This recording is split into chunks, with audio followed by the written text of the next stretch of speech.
Welcome, lovely Yarnchix viewers. This is the Yarnchix Podcast, episode 32. My name is Mimi and I host this podcast from Berlin. It is a very special episode as I had a friend visit me from all across the world, from Australia, Annie, who is Dr. Annie Autumn on Instagram. That is where we met, and we had knitted alongside each other, written each other quite a lot, and we had sort of organised a private little swap where I sent one of my Yarnchix calendars, and she'd made me a lovely wooden spoon, and we speak about this and a lot about knitting. We share what we're knitting with each other, but also with you. So I really hope you enjoy this little knit chat episode. It's a really special treat, and I'm extra thankful that I got to record it. It's a beautiful memory, and I really hope you enjoy it as much as I did filming and now editing this. I had to refilm this little intro just because my dog is also in the mix, and she's quite barky, especially when there's like new people in the house and stuff. So I apologize, she does interrupt every now and then, and I had to kind of edit out our initial introduction and hello to the camera because she was barking throughout that. And so just to explain why this is a bit like, you see me here wearing the top that amazing Annie, she made this for me and gifted me it, which is, I love it. I love every single swan in it. I love, because this comes from a beautiful person called Annie. And I won't waffle any longer. Without further ado, please meet my friend Annie and join us for a knit chat.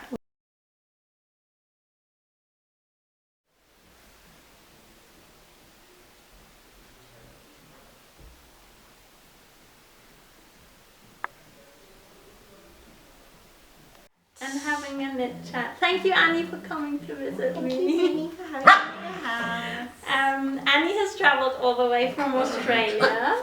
So you've come to Europe on a big trip, right? Yes. Which places have you already seen? We went to Japan for a week, and just in Tokyo, which was my daughter Olive's request, because she's really into anime and Studio Ghibli. Yeah, so amazing. Studio Ghibli museum. Cool. And and then we flew to Munich, and we picked up a camper van.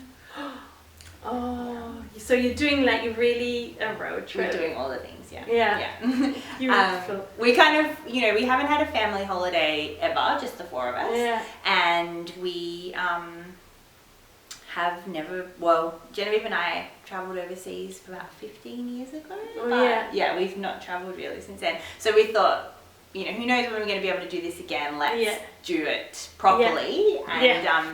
And so we went down into Italy and to Bolzano. Yeah. And the Dolomites. And then we went to Slovenia. Wow. And then we drove back up here. And now we're in Berlin. Yes. And I'm so excited because we've been kind of like talking and planning about we're gonna see each other. And I think I knew you were coming to Berlin. Yeah. For quite a while. Yes. And I feel honoured that I get to host you in my house. Yes. Thank you. I feel happy to be here. Because I love, I love, one of the things I really love about Instagram is making connections with people and being friends on Instagram is thing. But then also I think meeting in real life is really nice. It's almost like the better part of it, because Instagram is so deep. You can meet people and you can have conversations and you can see people's makes and lives and interests. You can kind of root in that. But then when you meet in real life, it's like, yes, and this is you. This is true. This is really it. Which I thought it was hilarious because we met at Vollen and did a bit of a yarn and fabric shop parallel, and it was like, we'd met many times before, which we had on the internet, but in real life it was like, it's kind of, That's what I said. That's what I said to Genevieve when I went back and saw her. I was like, as soon as we said hello and we hugged, it was like, we've been friends forever. Like, it wasn't didn't feel like a first meeting, really, which I think is the nice kind of thing about it. Yeah. I reckon that is what is so real about a social media connection place, or a place where you do actually, when you do actually also share and tell about your real stories, then it is already, that story is already shared, all those connections are already there.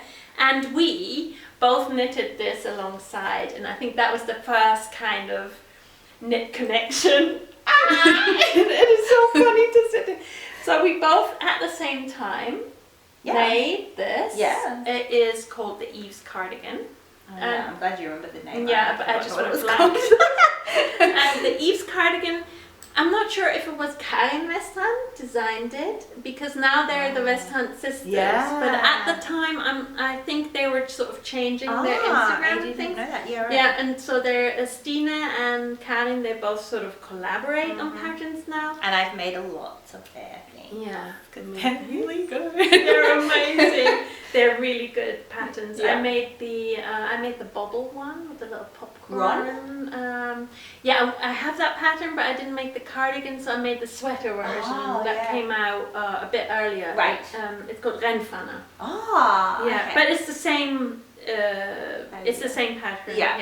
But different shape. And kind of like cropped, but you can also knit it long. And I think the cardigan is kind of longer shape, if I remember right. But the same yarn company as well. They designed it for. It's called Petra. Is her name. Magazine Duet. Okay. They often collaborate. She's a Swedish yarn maker. So. Yeah.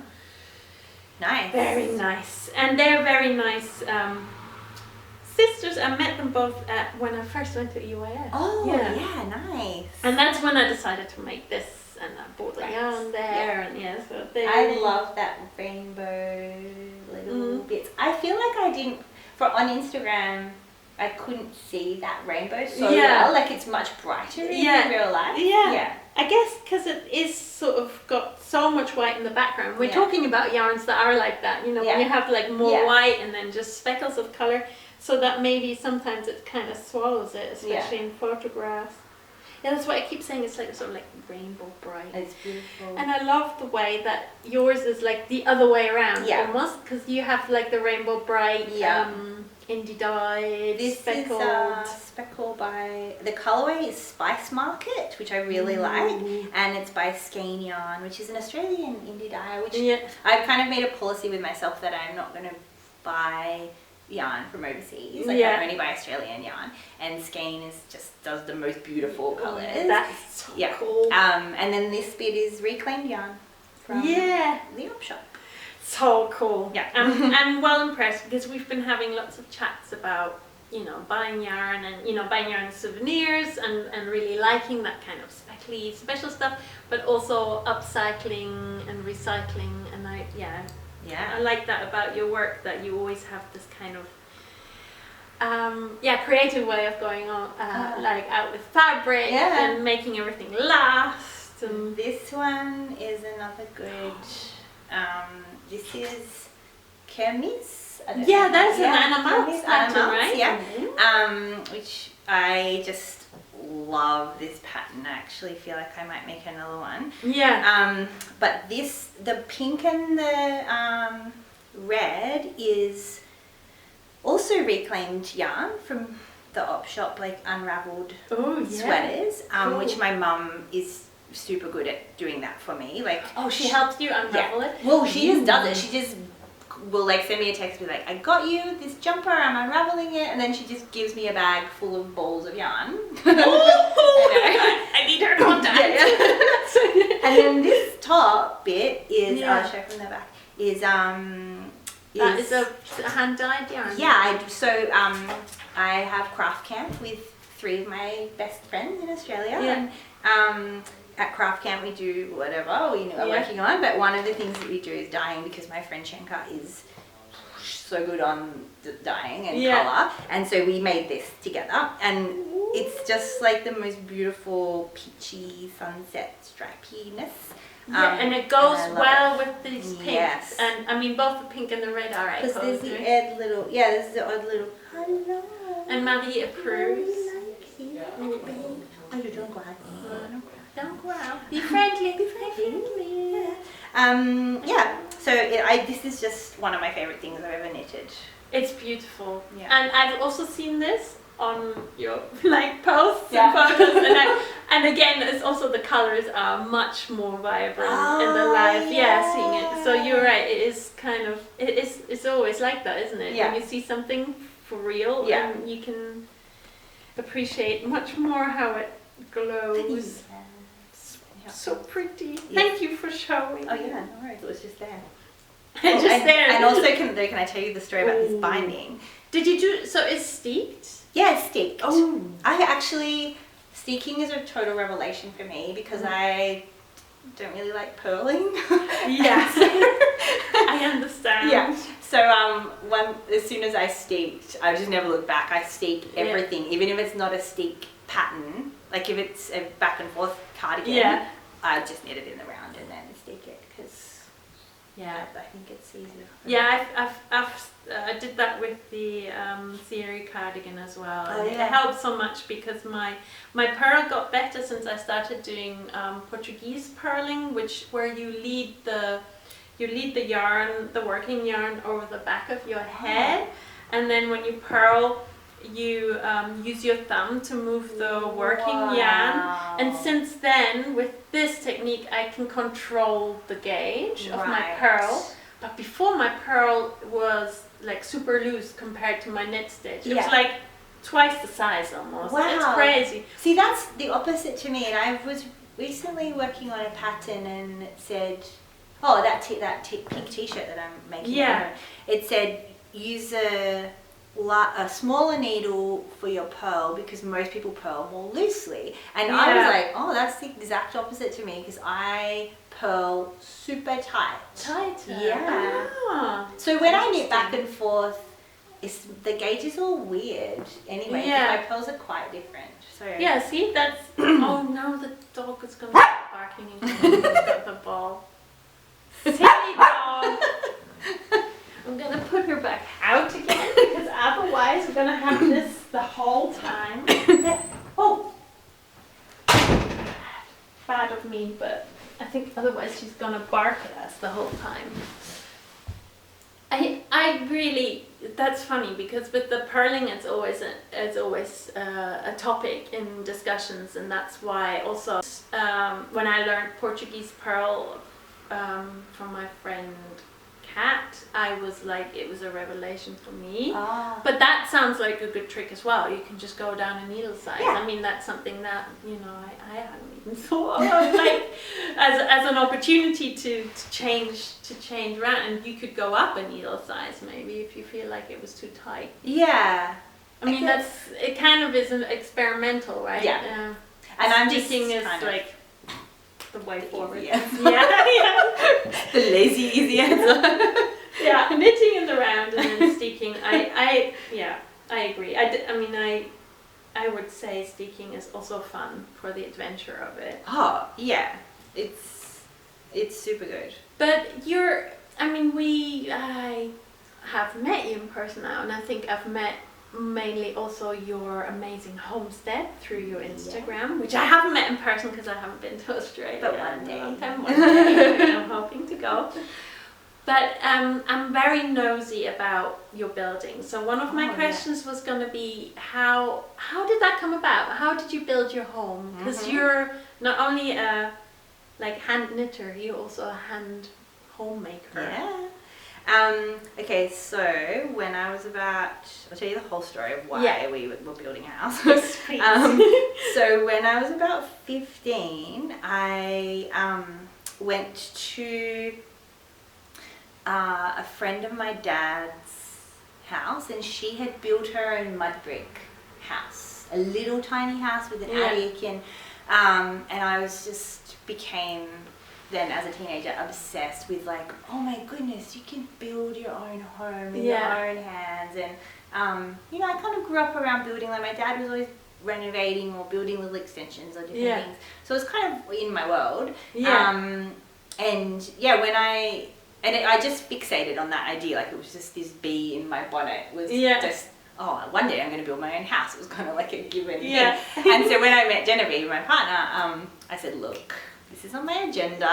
You're on board. This is going to happen in our life. And she was like, yeah, whatever. When we kind of lived together in Sydney, which is the biggest city in Australia. And did, the city thing. And then when we had our kids, we realised we didn't want to live in the city and it was too expensive, and we wanted our kids to kind of have a different kind of life. And so we saved up and bought our block of land, which is amazing. To own your own piece of land, I think that's when you can really root. Is that like it's home? It's been great.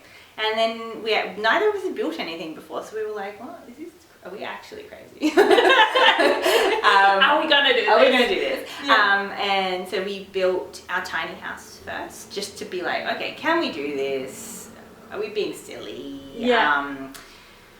What's it going to be like for us? And also, by building, so it's 26 square meters, but it's very small, with a sleeping loft, just kind of the size of a largish bedroom, I guess. Okay, so is it quite a tall space? So it's the room is just kind of normal room height, but then we've got a steep pitch. And a sleeping loft in the top there. Cool. And so we lived there for 5 years while we saved up to build our proper size house. I guess that does, because then you're on your own land. You've built your own tiny house, cabin, small, and then you don't have rent costs, so you can save. And that was our plan was to really keep our, our debt really, really low. Like we didn't really want to go into debt. We went a little bit, but not very much. And so we built our tiny house and we lived there for 5 years, and that was very, it was completely off grid. We didn't have any electricity for the first few months we lived in while we were saving up to get our solar power. And then we got solar power, but we didn't have any running water. We didn't have a bathroom. We had a composting toilet, and we used to bathe just in the fire bath, which is actually totally beautiful. Not a problem at all. That's my one dream of what I want to build. Just start with that. We now still have a fire bath, even though we have a kind of proper bathroom. But that's our bathroom now. It's a different thing. But the reason why we didn't build a proper bathroom in our new house is because we'd lived for 5 years with no bathroom. And didn't really miss it. We kind of were like, bathroom. Why are we going to waste floor space on that? So what we do have now is like a greenhouse bathroom with a just a wooden deck kind of floor. And you just in the plants and feels a bit outside, but it's also got inside.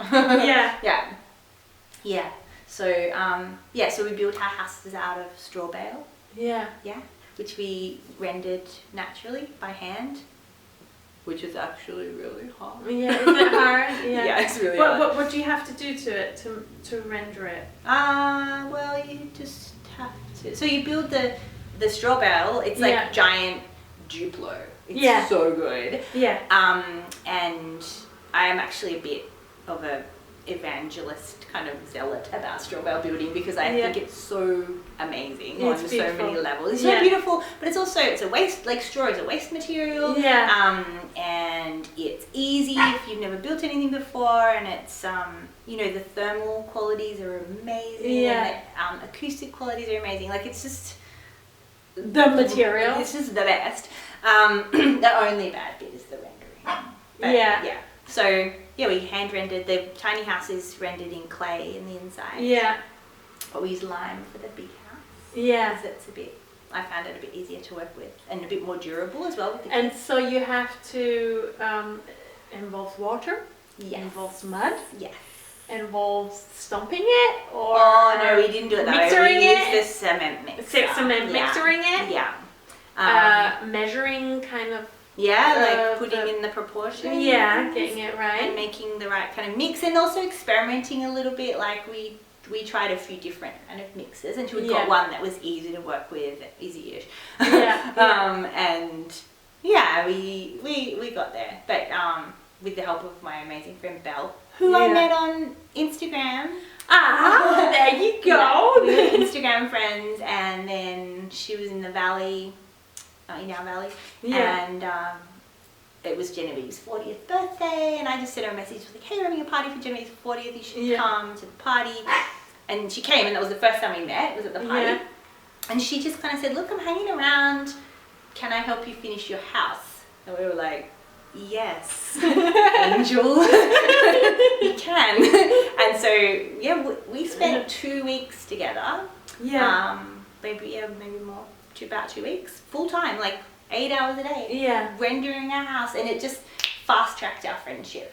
It was nice to work together. It was amazing. It was like the biggest gift, one of the biggest gifts in my life was having that, making that connection, and getting that friendship, and her being so beautiful and generous about helping us with our house. And homemaking is it is intense, right? And when you have like friends, or even in your partnership, that is like rooting down already, because you built that with your own hands. And we had so many beautiful people contribute to our house building as well, because we had like wall raising workshops.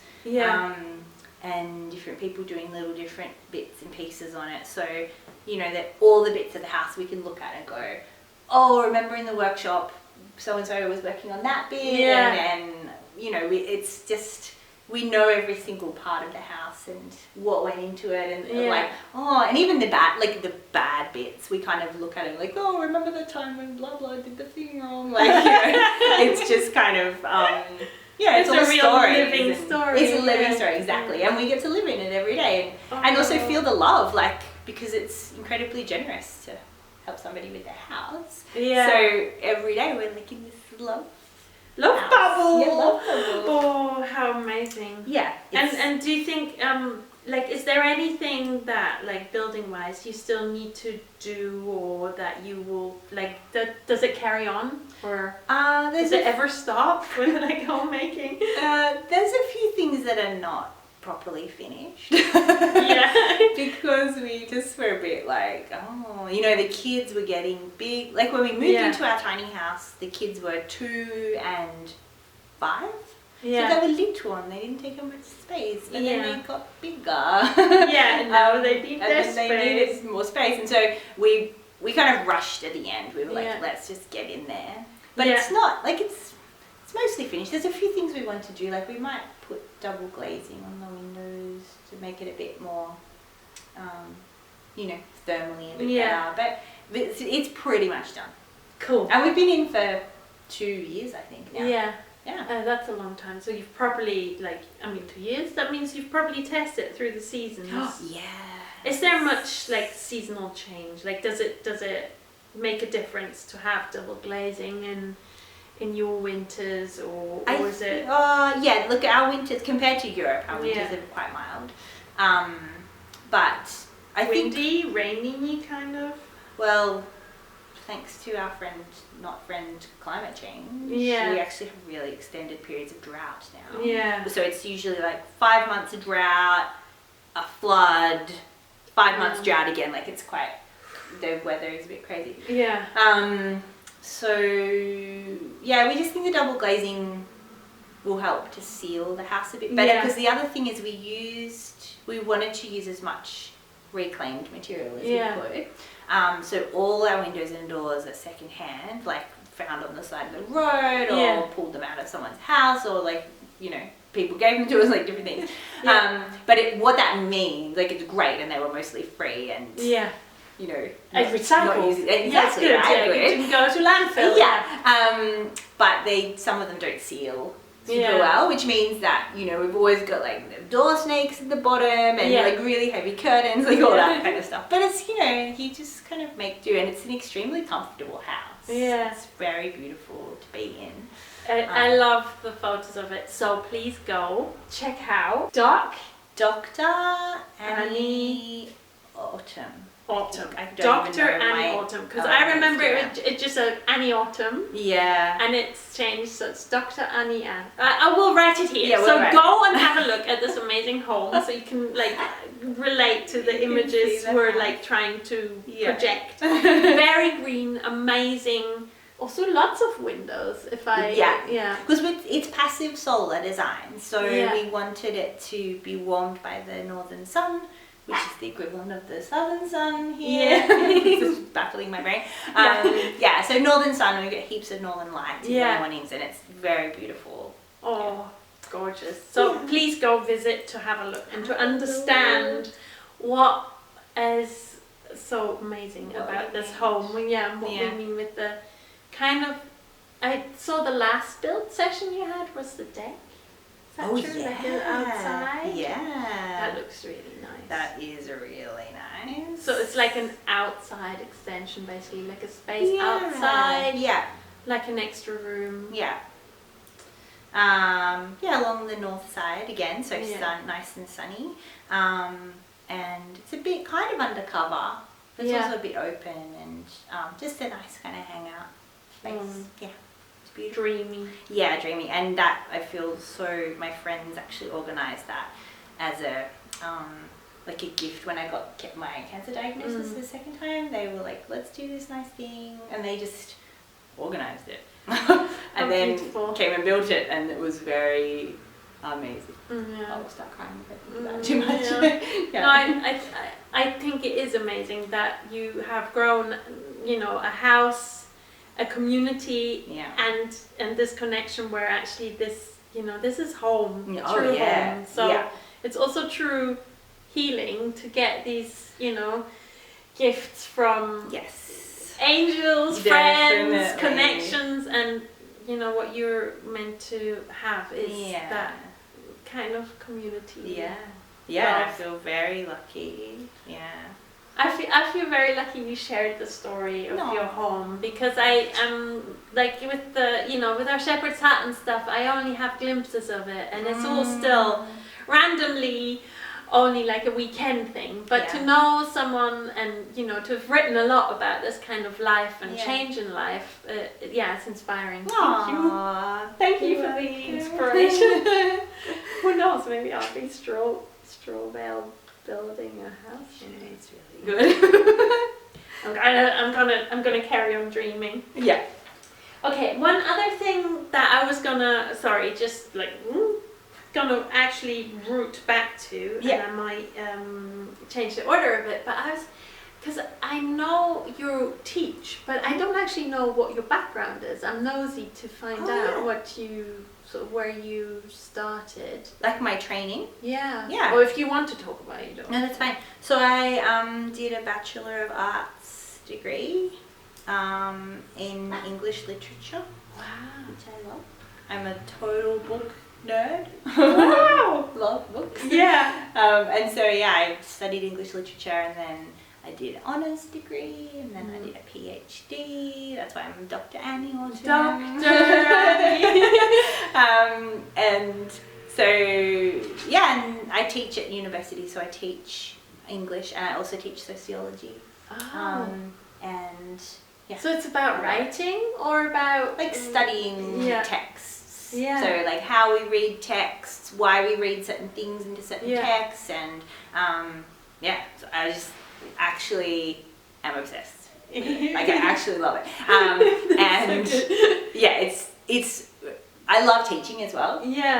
So I feel like I kind of got my dream job. Like it's really great. Perfect. Yeah.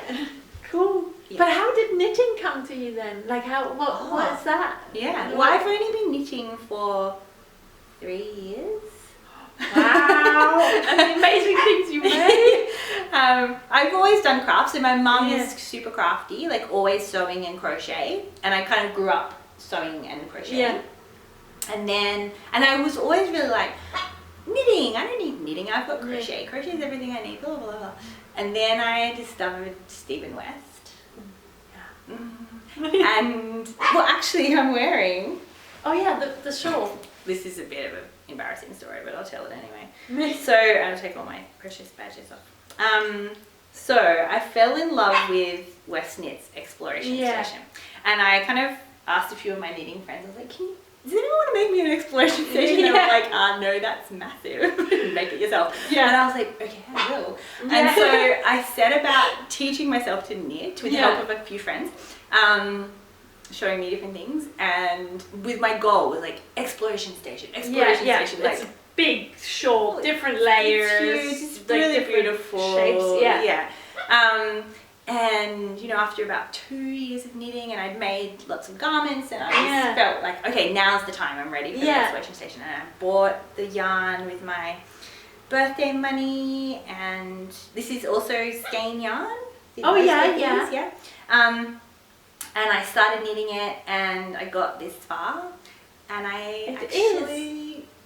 half? It's about half. And I was like, actually, you know what? I don't like knitting giant shawls in 4-ply with tiny needles. That's not actually fun for me. So I kind of stopped. I just stopped. That's good. I gave myself permission to stop. I didn't. I cord bind off, and I have like a mini exploration station, which I actually wear all the time, and I love it. It's so cute. I mean, that's so good, because it means you just said, that's it. Yeah. We'll stop right there. Yeah, so I'm like in a baby one. So it's a bit like, I think there's a part of me, because you have this idea of yourself, and it's like, I'm not a quitter. I finish things, and I keep going to the end. And I'm like, actually, sometimes I am a quitter. Yeah. It's okay. It's a nice shawl, because it's like a different version of a dotted race. He has a dotted race that has a similar like eyelet-y shaped sideways swoosh. So dotted race was actually the first thing I ever knitted. Oh, you did knit that? Yeah. See, that's on my list. Hard. I want to knit another one. Yeah. Better, because I didn't know anything about knitting when I made it, and the tension is crazy tight, so it's basically like this felt. Like it's so tight. But yeah, it was pretty funny. I took it to my friend. I was like, I'm gonna knit this as my first thing ever, and she was like, maybe start with like a beanie or straight shape, like a shawl, a scarf. No, it's gotta have eyelets. It's gotta have eyelets, and it's gotta be semicircular. So yeah, I dove in the deep end there. But yeah, so knitting then, I just got obsessed. I got really obsessed, and I just knit all the time. Like if I'm sitting, I'm knitting. That's and I knit in class when I'm teaching, and I knit. Anyway, I've always got my knitting with me. Like people are often like, do you ever go anywhere without your knitting? No, why would I? Because I might get 2 seconds, or I could do just a couple of stitches. I feel the same. I do sometimes feel like I've now started also going out without knitting for specific reasons of like going, okay, I'll not distract myself with my knitting or something. But I totally feel like that, and understand that it can really relate to this feeling. And now I knit, like I said, all the time. Yeah. And I also am the craft guardian at my kids' school. Oh, nice. Yeah, so they go to a Steiner school, which means they do lots of knitting and lots of craft. And the craft teacher at school is a good friend of mine, and so I go and help her with the kids knitting, teach them to knit and fix up when they make them. Oh, that's really nice. So it's like a classroom. You sort of join the classroom that day, or is it several days? Or? Whenever she needs me. But yeah, at least once a week, and I'll go in and help her in the class with the little kids, or sometimes the two of us just sit together and prep for the next class. Oh, nice. It's really great. So yeah, knitting is kind of everywhere in my life now. Yeah. And I actually, like I said to Genevieve the other day, what even did I do before I knitted? It's such a big part of my life now. And I think about it all the time, and like my whole Instagram now is knitting. I kind of am like, I can't, it's unimaginable. It's unimaginable to me that there was a time when it wasn't in my life. When it wasn't there. And it was maybe it was the books before. Was it more? The books. I mean, it was always craft. Like I've always just been super into craft and doing craft all the time. But knitting kind of ramped it up a notch.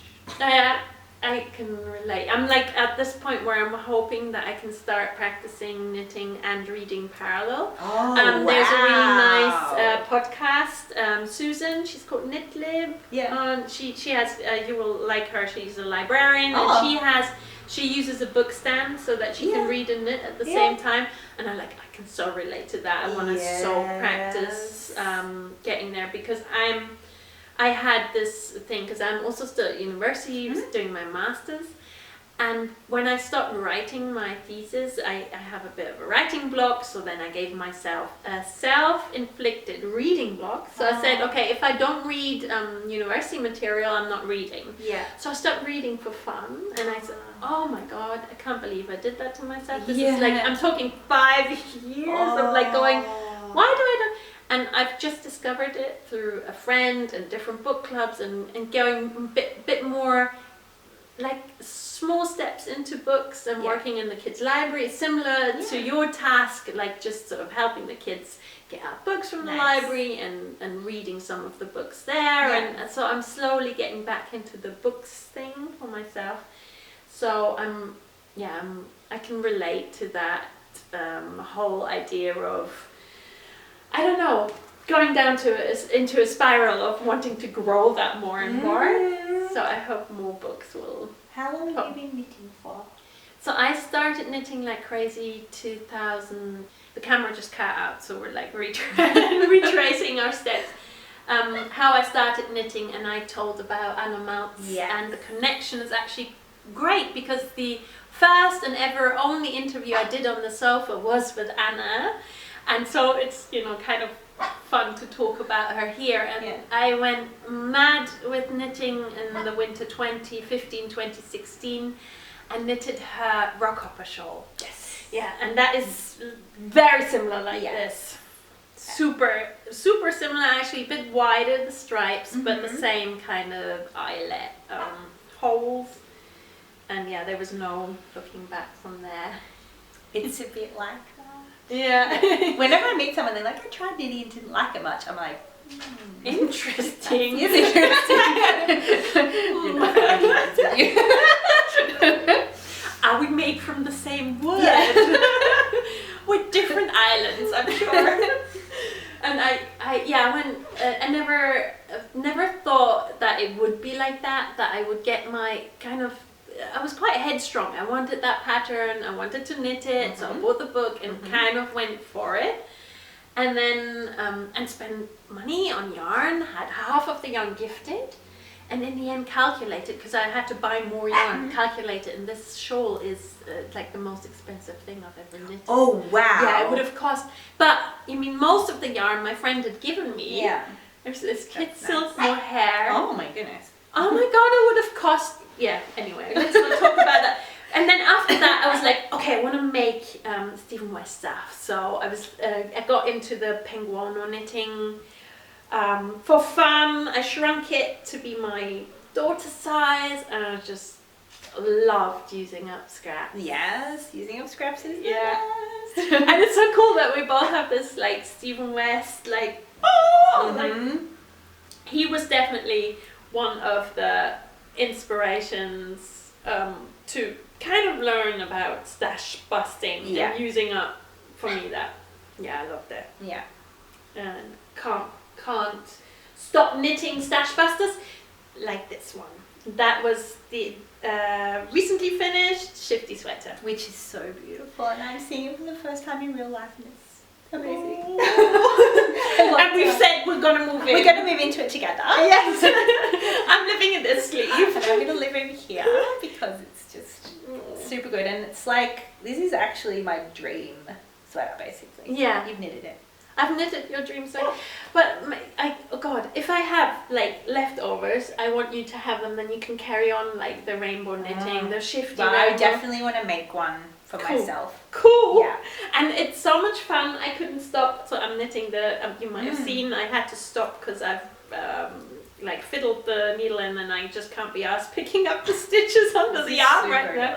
Yeah, so the mini version. That's really cute. But this different colours. I knitted the cowl version of this, and it was one of the funnest things I've ever knitted. Like addictive. Yeah. The slipping and the colour changes is just like yum, yum, yum, yum, yum. Yeah. It's yummy knitting. It's not, because it's not too complex. You can sort of, you get your head around it like. But it looks amazing. Yeah. Like even people who knit are like, how is that? Yes, and I like, wouldn't be able to do that. Yeah. It's like, yes, it's very impressive. Actually, super easy. Yeah. It's just knits and pearls, guys. Knits and pearls and slips, but it's absolutely, the result is just stunning. So again, kudos to another big designer, Andrea Maury. Yes. She is a clever one, super clever one, and I do like knitting her stuff. I'm actually dreaming about the next thing, and it's another Andrea Maury pattern, and it's the nurtured sweater, which is also a textured sweater. Is it new? Relatively sort of January, February, but we're going to just talk about one last topic that I really wanted to ask you about, which is your spoon carving. Yes. So I make wooden spoons, which I hand carve using hand tools from a lump of wood. And some people think that that's really a silly thing to do because you can buy a wooden spoon for $1. Yeah. But I actually love it. It's one of my favorite crafts. You have several different knives, and you need a certain shape. Yeah, you need a block of wood. Like I use green wood, so just an actual bit of a branch. Yeah. And then I work it down with an axe first, and then I carve it out. And I learned this skill from my friend Jeff, who is one of the most beautiful people I know. And I mostly make spoons either as trades or gifts. Yes, that was amazing. The spoon, it brought like amazing dreams, and I think that was why I kind of saved this for our kind of last story. I'm not even sure if we're going to share it because this camera keeps telling me no, and it looks very dark.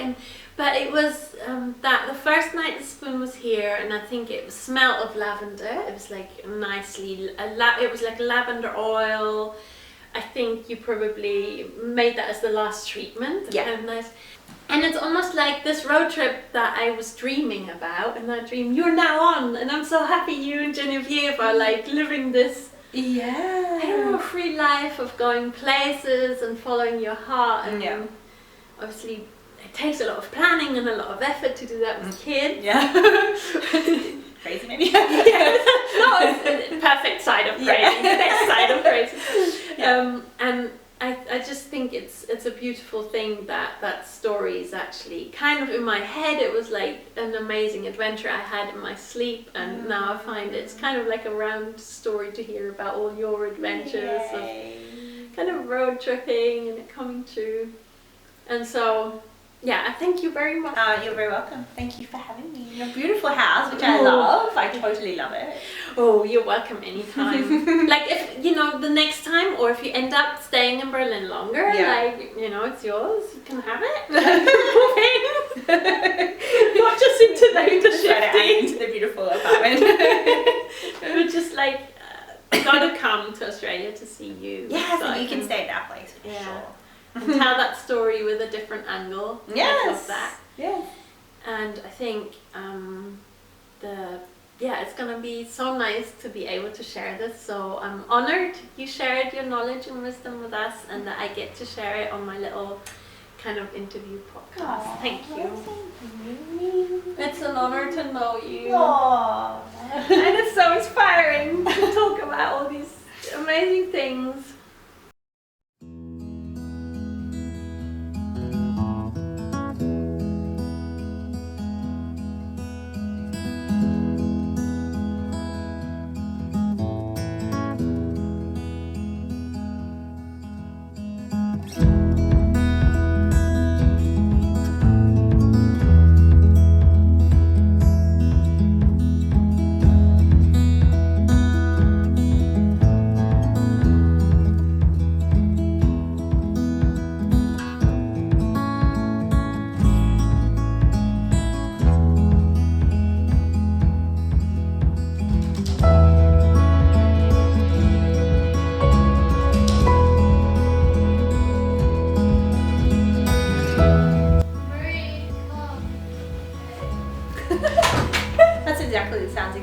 my kids. Sometimes I hear my kids screaming at each other. I'm like, do all kids do that? Like, Yes, have yeah, I done you something can tell. wrong? And I know, oh my god, it's all on camera.